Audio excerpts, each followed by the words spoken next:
Continuamos en la UNED y estamos hablando de historia de las religiones. En Mesopotamia, hablemos de los cambios religiosos en el Próximo Oriente.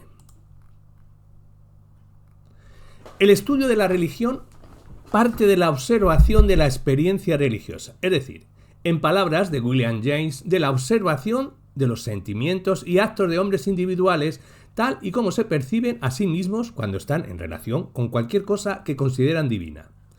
El estudio de la religión supone también que esa experiencia religiosa no es una justificación de la doctrina y práctica religiosa, sino que es en sí misma un producto de las tradiciones, doctrinas y prácticas religiosas.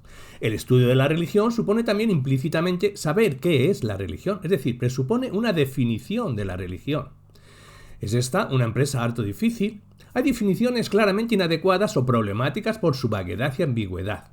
Así, definiciones de la religión como una visión y explicación del mundo y del ser humano, o el sentimiento de lo sagrado y lo luminoso, son ejemplos de ello.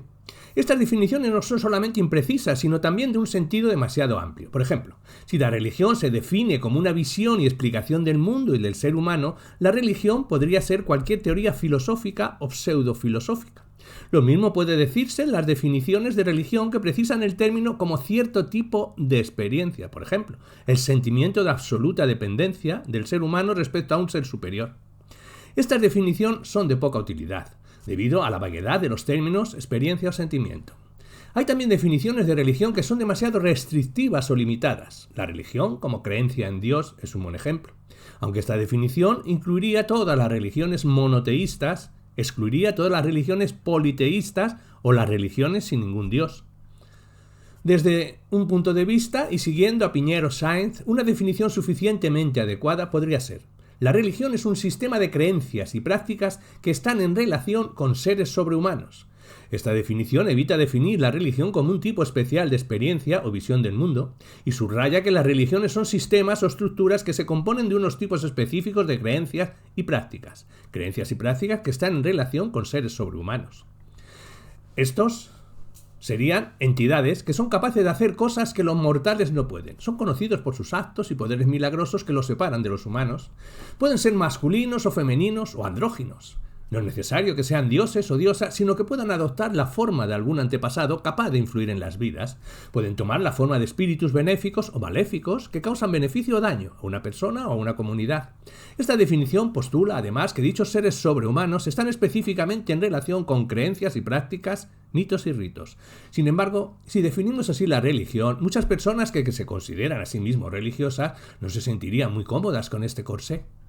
Poniendo ejemplos cercanos, encontraríamos que no es lo mismo la religión entendida y vivida por cualquier teólogo católico que la que viven muchas personas que, aun considerándose agnósticas, gritan hasta desgañitarse: ¡viva la blanca paloma!, en las marismas del Rocío.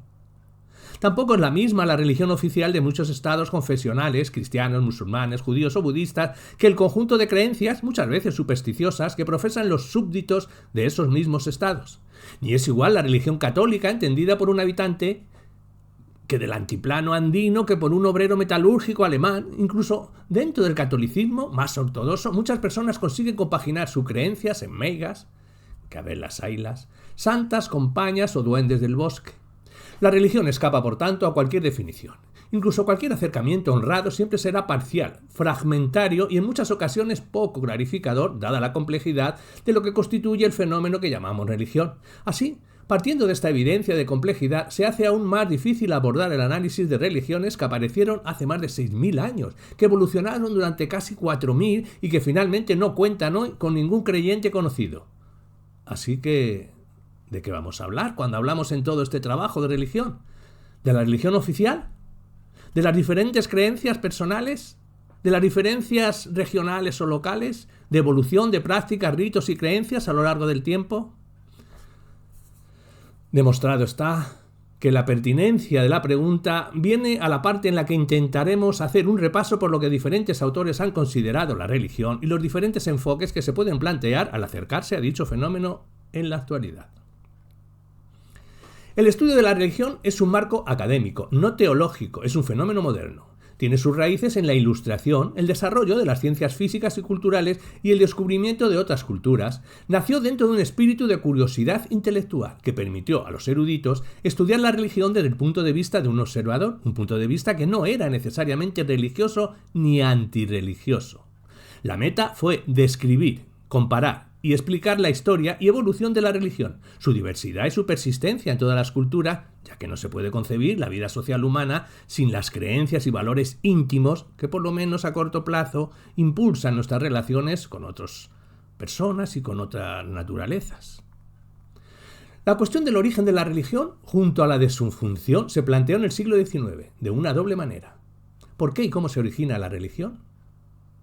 El por qué se refiere al origen recurrente de la religión. Este origen se formuló en los primeros estudios del fenómeno, generalmente como una necesidad del ser humano, de todo ser humano y de todo grupo social, que la religión viene continuamente a satisfacer. La necesidad puede ser de cualquier tipo, por ejemplo, la eliminación del miedo a la muerte, o petición de salud, seguridad, justicia, de pervivencia por siempre, puede provenir del individuo o de la sociedad. La cuestión del por qué no asume que la religión sea la única forma posible de satisfacer la necesidad. Afirma que solamente que cuando surge la religión, surge en respuesta a una necesidad. El cómo se refiere al origen inicial de la religión y su respuesta es una respuesta histórica. No se trata de saber por qué la religión surge cuando lo hace, sino cuál es la causa que provocó que la religión apareciera la primera vez que lo hizo. Mientras que la pregunta sobre el por qué sigue estando vigente, entre los teóricos actuales es cada vez menos frecuente abordar la pregunta sobre el origen histórico de la religión. Las dificultades para encontrar respuesta a esa pregunta son hoy en día, con los datos disponemos, insalvables. Sin embargo, nos parece interesante citar brevemente los diferentes acercamientos académicos a los orígenes del fenómeno religioso a lo largo de los últimos 150 años. La primera aproximación vendrá de Auguste Comte, que entenderá que la religión surge del fetichismo, entendiendo como veneración de los objetos de la naturaleza. Así, algunos autores entenderán que los dioses de la antigüedad y por implicación los dioses de cualquier lugar y época no eran más que fenómenos de la naturaleza personificados. El sol, la luna, las estrellas, el alba, la renovación primaveral, los ritos violentos. El desarrollo de la sociedad, sea esta lo que quiera que sea, llevará del fetichismo al politeísmo y luego, necesariamente, al monoteísmo. Igualmente, Herbert Spencer defenderá que las creencias humanas en las fuerzas de la naturaleza y sobre todo la tendencia de todo grupo social a la veneración de los antepasados que se elevan al rasgo de seres superiores dará lugar a la religión. Spencer retoma ideas de Bemero de Messina en el siglo IV a.C. que afirmaba que los dioses no eran más que grandes personajes de la antigüedad que se divinizaban personificándolos principalmente en los astros, pero también en los fenómenos naturales.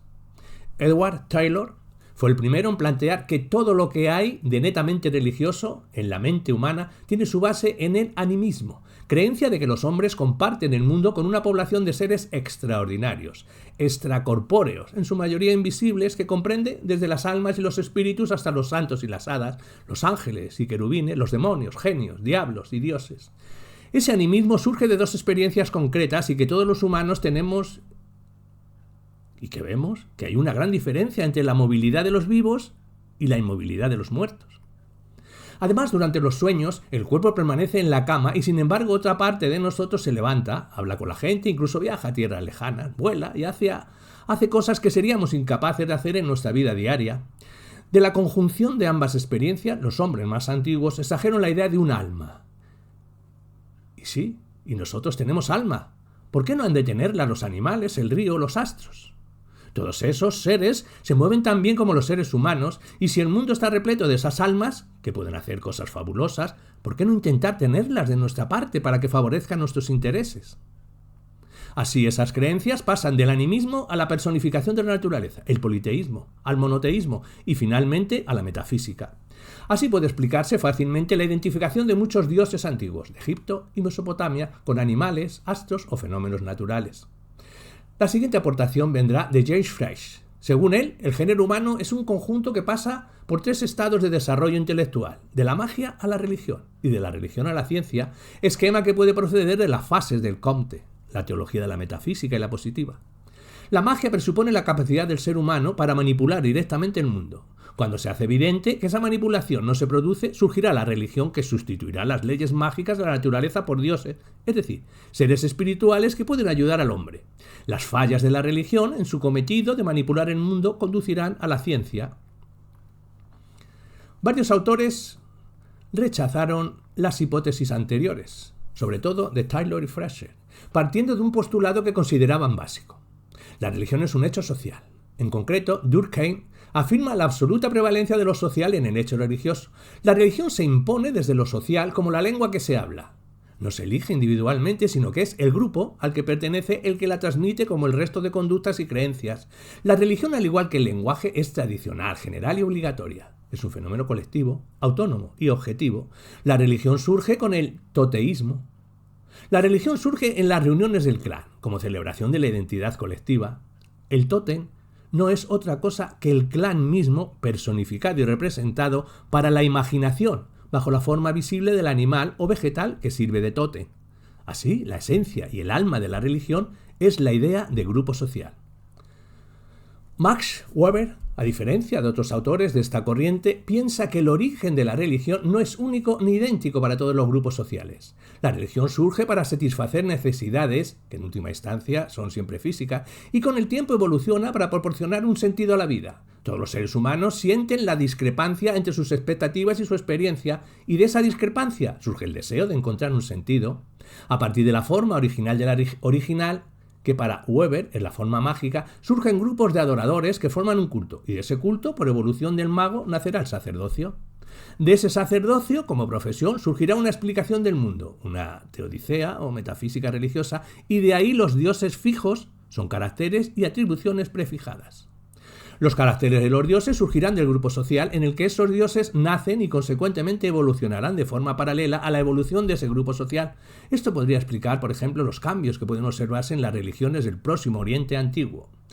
Puesto que la idea de Dios o de dioses es producto del grupo social, su conceptualización influirá y se verá influida por el resto de ideales sociales. Clifford Geertz retoma esta cuestión y pone a la religión como ejemplo de lo que llama sistema cultural. Es un sistema que permite encontrar significados y que dice qué creer y cómo actuar en función de las creencias. Y que proporciona no solo una forma de ver y entender la realidad, sino también una forma de vivir dentro de un grupo social. Muchos de los teóricos del planteamiento sociológico no intentan tanto responder a la cuestión del origen inicial de la religión, sino al porqué de la misma. Ese porqué suele ser la necesidad de dar significado a la vida, entendida esta como en sociedad, en un entorno natural que se comprende mal y que se juzga en muchas ocasiones como hostil. Sigmund Freud aborda el problema desde una perspectiva distinta. Para él, la religión no es ni una neurosis colectiva y coactiva. Las creencias y prácticas religiosas tienen su origen en una profunda represión psicológica. Son proyecciones simbólicas, ilusiones basadas en los deseos y los instintos más reprimidos. El hombre es un animal racional y moral, pero su parte racional y moral es la que la sociedad ha sobreañadido a su parte orgánica. Está hecho de dos partes distintas, que se oponen entre sí, como lo sagrado se opone a lo profano. La religión, al igual que para Durkheim, surge en torno al tótem. Tiene un origen sociológico, pero basado en experiencias psicológicas individuales y en la satisfacción de instintos individuales, aunque repetidos en los miembros del clan. Los ritos sirven para reforzar el sentido de la pertenencia al grupo y también para fijar los tabúes que todo grupo debe imponerse. Si para Durkheim y el resto de defensores de la aproximación sociológica Dios es la sociedad, para Freud Dios es el padre, o mejor dicho, la culpa que surge de nuestros deseos edípicos de asesinar a ese padre. Los debates sobre los orígenes de la religión perdieron importancia dando paso a partir de Durkheim y Freud a la pregunta del por qué la religión, una vez aparecida en las sociedades humanas, persiste de un modo ininterrumpido a escala universal. ¿Por qué los humanos persisten en aceptar las representaciones simbólicas? ¿Por qué persisten en creer lo que es solo una ilusión? La respuesta para ambos es que lo hacen porque satisface necesidades básicas de los seres humanos, ya sean individuales o sociales. Todas las aproximaciones funcionalistas parten de esa premisa fundamental. Riley Krohn, Bronislaw Malinowski o George Holmes participan de esa premisa, aunque sus conclusiones sean algo diferentes. El funcionalismo integrará la religión como parte del entramado político, social, económico, ético y geográfico para explicar por qué éste se mantiene o cambia para adaptarse a nuevas circunstancias sin prestar atención a su origen. Solo interesa su funcionamiento como elemento básico de la estabilidad social. Para Marx y Engels, cuyo interés no es el origen, sino el papel que juega en la sociedad, la religión es una alineación de segundo grado vinculada de modo directo con la alineación económica. La religión es un efecto de la injusta estructura social, pero a su vez y en segundo lugar se transforma en causa que refuerza la injusticia al dotarla de una aparente sacralidad. Los contenidos de conciencia se hallan en directa dependencia respecto de la realidad social. No partimos de que los hombres dicen, piensan o imaginan para llegar a los hombres de carne y hueso.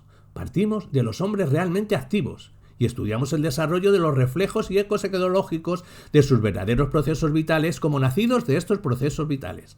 No es la conciencia la que determina la vida, sino la vida la que determina la conciencia. La religión, en cuanto eco ideológico, es la conciencia invertida de un mundo invertido. Su origen queda explicado desde la maternidad social y su permanencia responde a un interés de clase que busca la alineación de los explotados. El estructuralismo se ha utilizado en diversos campos de las ciencias sociales, también en historiografía. Sin embargo, los estudios que ha desarrollado sobre la religión han sido escasos. Sus principales premisas rechazan la mayoría de las precusiones básicas tanto del marxismo como del funcionalismo. Saussure, como antecedente, y Lévi-Strauss, como principal desarrollador del estructuralismo, parten de premisas derivadas de la lingüística.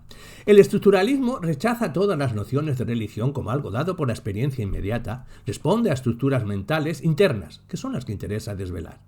El análisis diacrónico, el histórico, de la religión es irrelevante para las explicaciones estructurales, que son sincrónicas únicamente, puesto que los signos son arbitrarios y significante no tiene una relación sencilla ni directa para un estructuralista. La estructura y significado del budismo no es la suma de su historia ni se encuentra en sus etapas de desarrollo. Las conclusiones funcionalistas o fenomenológicas que resuelven que la religión puede explicarse como referencia a las necesidades básicas individuales o sociales, como referencia a lo sagrado, son negadas por el estructuralismo. Estos han sido parte de los acercamientos teóricos al fenómeno religioso a lo largo de los últimos 2 siglos. Volveremos a la pregunta del inicio de este trabajo. La respuesta podría ser, después de todo lo explicado hasta aquí, una respuesta múltiple. Para saber de qué hablamos, cuando hablamos de religión, tendríamos que referirnos a un sentimiento religioso, pero no podríamos olvidar el comportamiento religioso ni la función individual y social que cumple la religión en cada grupo social. Si además pretendemos tomar en serio aquello que describimos, no podemos apartarnos de las representaciones religiosas en el sentido de la estructura mental, estructuralismo, que subyace a ciertas creencias y manifestaciones de lo religioso, y por supuesto no es posible eludir el estudio del origen de las creencias y su evolución concreta en un determinado grupo social. Sin embargo, cualquiera de esos acercamientos no puede ser sino parcial, sesgado y muchas veces mediatizado por nuestras propias posiciones ideológicas. La tarea de acercarse al fenómeno religioso es compleja y se hace aún más difícil si la pretensión alcanza a religiones que tuvieron su etapa de mayor implantación social hace 3000 años.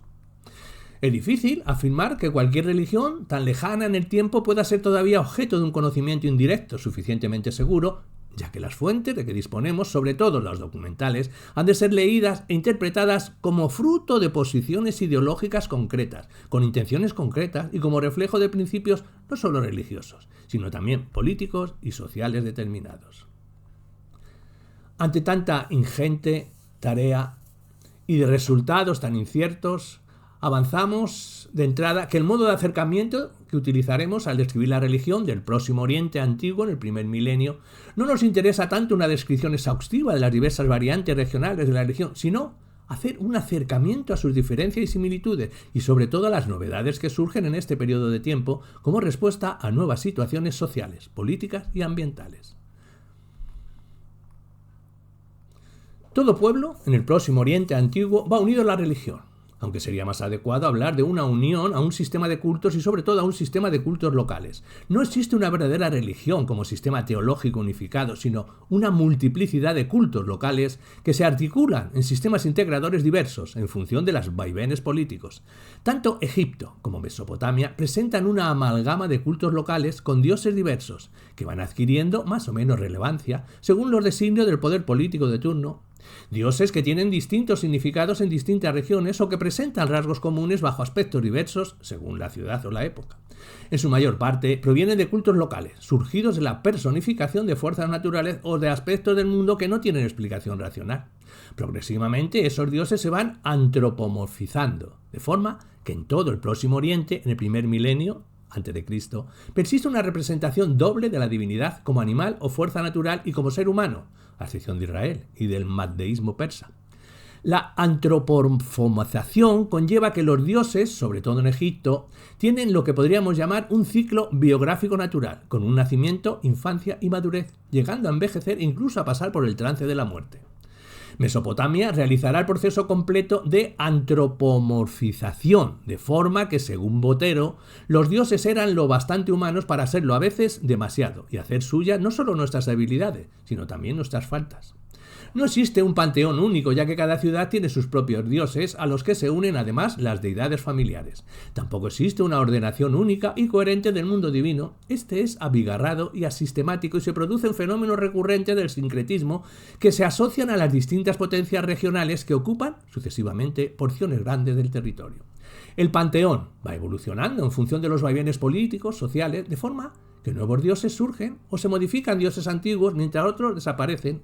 Las principales divinidades egipcias estaban organizadas en 5 grupos diferentes: la Enéada de Heliópolis, las almas de Tot, cuyo dios principal es Atón, la Ogdoada de Hermópolis, de donde surgió el dios Ra, la Triada de Elefantina, y podríamos continuar, pero lo veremos en el siguiente capítulo que hablaremos sobre la religión egipcia. Ambas sociedades responden de forma parecida a problemas parecidos. En ambos casos, la religión se centra en torno al problema de sustentar la vida y sus cosmogonías están enraizadas en su propio entorno geográfico. Sus ideas religiosas responden en alguna medida a esa vivencia del contexto geográfico y asimismo el papel del hombre y de la realeza reflejan esa visión que tiene el entorno natural. En el caso de Mesopotamia, su mentalidad y por lo tanto su mitología refleja de forma muy clara lo que debió ser la vida de los pueblos que habitaban dicha zona, constantemente a merced de fuerzas naturales incontrolables y caprichosas, la constante lucha por el dominio del miedo y del medio y por la supervivencia, la precariedad de la propia vida humana y la constante presencia y angustia por la mortalidad del hombre que se ven traducidas en su mitología, mostrándonos una mentalidad pesimista y catastrófica abocada siempre al desastre, tras la cual se oculta, sin embargo, una voluntad constante del ser humano por someter a esa condición y dominar su propio destino. Un elemento central de sus ideas religiosas es el Dios suficiente. El contenido relativo a los ciclos vegetativos y la renovación de la naturaleza está presente en algunos de los más significativos mitos mesopotámicos, encarnado en la figura del Dios suficiente y sufriente, y su consorte hermana, la diosa de luto, con su más antigua representación en Dumuz, Tamuz e Inanna-Ishtar. Ese sufrimiento del dios se traslada al papel de sus creyentes. El hombre ha sido creado exclusivamente para servir a los dioses, y premios y castigos ante su conducta se reducen a su vida terrena. No hay atisbo de vida después de la muerte más que en el legado de las obras gloriosas o bien hechas y en la herencia a hijos y familiares que recordarán esas obras. La aspiración de inmortalidad no tiene respuesta más que de esa manera como queda patente en el propio poema de Gilgamesh. La religión en Mesopotamia cumple un indudable papel de sostén de las desigualdades, no permitiéndole al súbdito más cometido que el de serlo enjaulado en un destino común de servidumbre a los dioses y al monarca que los representa en la tierra.